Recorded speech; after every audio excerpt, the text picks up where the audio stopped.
एक गांव में एक जमींदार रहते थे। उनका 8 वर्ष का एक बेटा था जिसका नाम विक्रम था। वह उम्र में छोटा जरूर था, लेकिन उसकी ठाठ में कोई कमी नहीं थी। वह राजा महाराजाओं की तरह बर्ताव किया करता था। हवेली के सारे नौकर विक्रम के इशारों पर नाचा करते थे। उसके बात करने का अंदाज शाही था। विक्रम की माँ यानी जमींदार की पत्नी का 6 माह पूर्व देहांत हो चुका था। जमींदार अपने बच्चे की जवाबदारी अकेले नहीं संभाल पा रहे थे, इसीलिए वह दूसरी शादी करने का विचार करते हैं।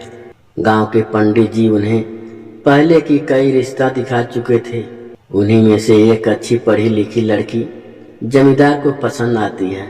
वह एक गरीब परिवार की लड़की थी। उसके पिताजी अपनी बच्ची के भविष्य के लिए एक बड़े घर में रिश्ता करना चाहते थे और जमींदार एक बहुत बड़ी हवेली का मालिक होने के साथ साथ कई तरह के कारोबारों का भी मालिक था, जिसे देखकर लड़की के पिता एक बच्चे के बाप से अपनी बेटी की शादी को तैयार थे। दोनों की उम्र लगभग 12 वर्ष का अंतर था। पंडित जी अच्छा मुहूर्त देखकर दोनों की शादी बड़ी धूमधाम से करवाते हैं।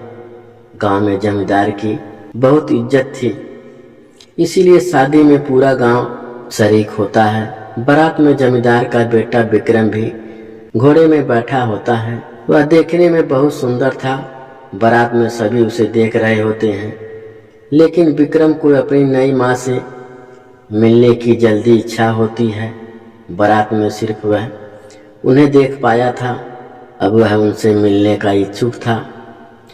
पहली बार अपनी सौतेली माँ के घर जाते ही विक्रम उनका राजसी स्वागत करता है। वह भी आते ही विक्रम को प्यार से गले लगा लेती है। जमींदार की नई पत्नी स्वभाव से बहुत ही शांत और सुशील थी। वह विक्रम को देखकर खुश हो जाती है। विक्रम बहुत प्यारा बच्चा था, इसीलिए वह पहली ही नज़र में उसे अच्छा लगने लगता है। वह विक्रम को एक सगी माँ की तरह प्यार करती है।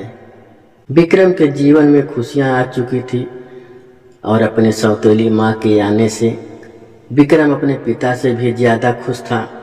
उसे अब अपनी सगी माँ की कमी महसूस नहीं हो रही थी। उसका जीवन खुशहाल हो चुका था। एक दिन जमींदार सुबह सुबह बिना नाश्ता किए ही घर से निकल जाते हैं और दोपहर को वापस लौटते हैं, लेकिन बिना कुछ खाए पिए अपने कमरे में चले जाते हैं। कई घंटों तक जब उसके कमरे का दरवाज़ा नहीं खुलता तो की पत्नी दरवाज़ा खटखटाती है। काफ़ी देर तक दरवाज़ा खटखटाने पर भी अंदर से किसी की आहट नहीं सुनाई देती। तभी वह नौकरों से दरवाज़ा तोड़ने को कहती है और जैसे दरवाज़ा खुलता है उनके पैरों तले ज़मीन खिसक जाती है। जमींदार फांसी के फंदे से लटके रहे होते हैं और उनके बिस्तर पर एक चिट्ठी रखी होती है। इतनी कम उम्र में बेचारी का सुहाग उजड़ चुका था। अपने पिता की मौत की खबर सुनकर विक्रम को गहरा आघात पहुंचता है। वह मानसिक तौर पर हतोत्साहित हो जाता है। अभी अभी उसके जीवन में सौतेली माँ के रूप में खुशियाँ आई थी, लेकिन अब उसके सिर से पिता का साया हट चुका था।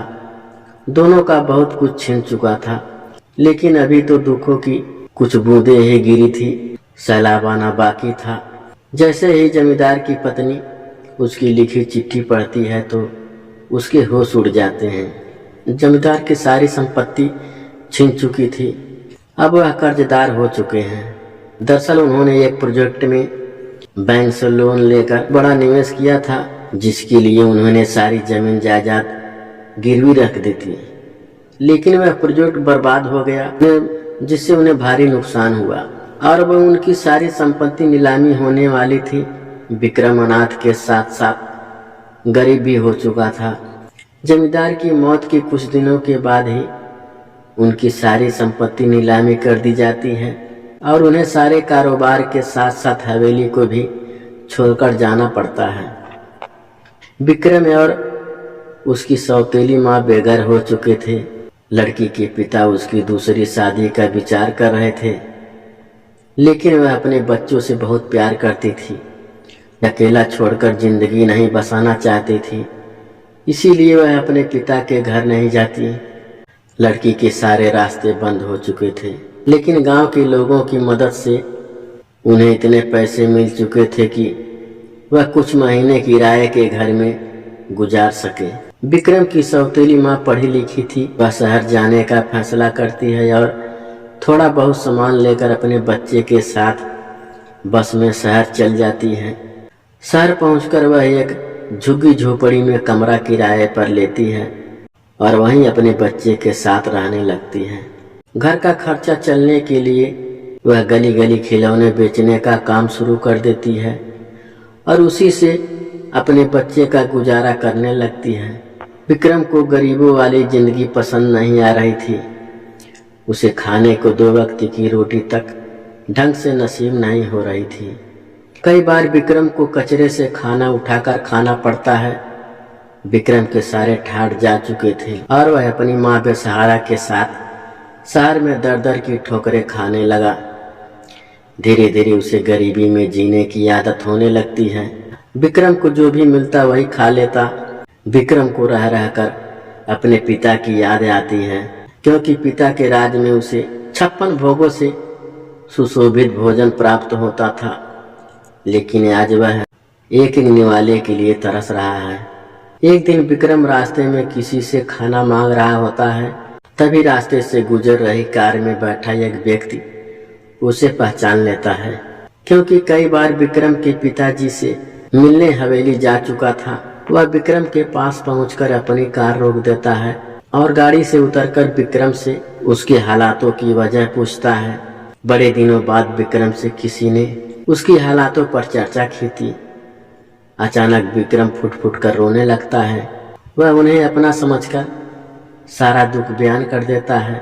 वह व्यक्ति एक बहुत बड़े व्यापारी थे और वह जमींदारों को अपना अच्छा दोस्त समझते थे, लेकिन व्यापारियों यात्राओं के कारण कई सालों से वह जमींदार से नहीं मिल पाए थे। जैसे ही उन्हें जमींदारी की मौत का पता चला तो उन्हें भी बहुत बड़ा झटका लगा। वह विक्रम से कहते हैं, तुम लोग इस समय कहाँ रह रहे हो बेटा?